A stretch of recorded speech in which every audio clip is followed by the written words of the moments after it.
Good morning, welcome to Little by Little, a short time in God's Word. Today, Luke chapter 21, and if you haven't been with us or you're just tuning in for the first time, we are going through these next couple weeks, the Gospel of Luke, and then wherever we finish off on Saturday, that's what the message will be on Sunday, that passage that's up next, and then next week, again, we'll do the same, leading into Good Friday. And then we'll have that Saturday between Good Friday and Easter with no devotional, and then pick up Easter Sunday, the resurrection, 31st of March, with chapter 24. So today, chapter 21 of Luke, verse 1 to 4. Jesus looked up and saw the rich putting their gifts into the offering box. He saw a poor widow put in 2 small copper coins. And he said, "Truly, I tell you, this poor widow has put in more than all of them, for they all contributed out of their abundance, but she out of her poverty put in all that she had to live on." So, what do we have here? Someone would be like, why is Jesus watching the offering box? Right? Depending on your background and where you've gone to church, that might be an odd thing, right? That would be odd for me, right? Like, I don't know who gives how much and all that kind of stuff. Jesus did. Like, they're sitting there watching people put in their money.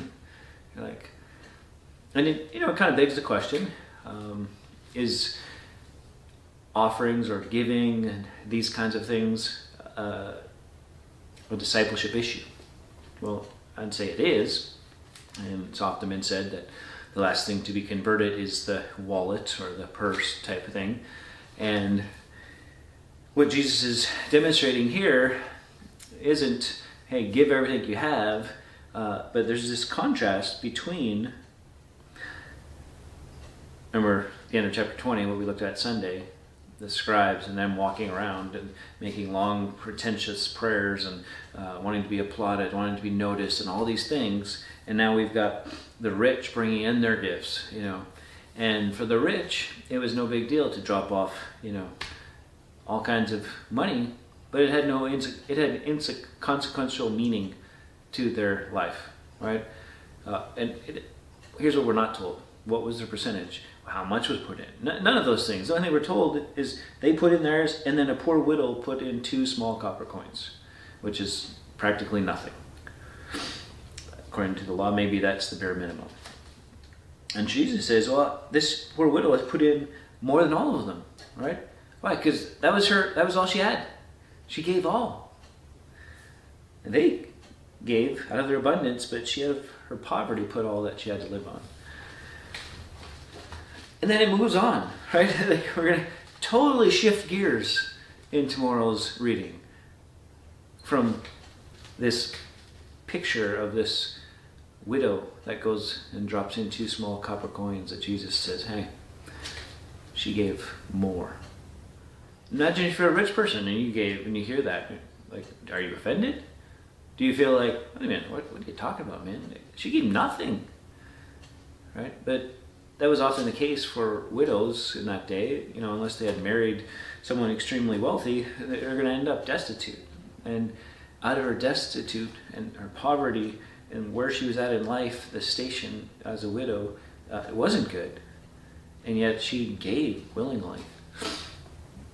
And so as you kind of process that, and you think through what that means and looks like, because, it doesn't say who the rich are and how much you have to be rich or any of those things, and people want to get all technical sometimes, and just slow and listen. She gave all that she had. They gave out of all that they had. Right? They gave out of their abundance. When Paul will later talk about giving in 1 Corinthians, he'll talk about being a cheerful giver. All right? Again, he doesn't talk about percentages. Right? If you're interested in percentages, go back to the Old Testament. You can find out about percentages, and you can, do it that way. Because what is it supposed to be? It's supposed to be a heart thing. And she demonstrates heart as she gives willingly. The rich, seemingly, in Jesus' mind, weren't, though they gave more financially. And we look at that and we think, yeah, but they gave like so much, so good. not the point. Right? We're not waiting for some white knight to come along and just give out of this amazing amount so we can all go, whew, right? No. It's each one of us willingly sacrificing and asking the Lord, how much of your money do you want me to give? What would you like to do, God, with all that I have that you have given to me? Till next time, keep growing little by little.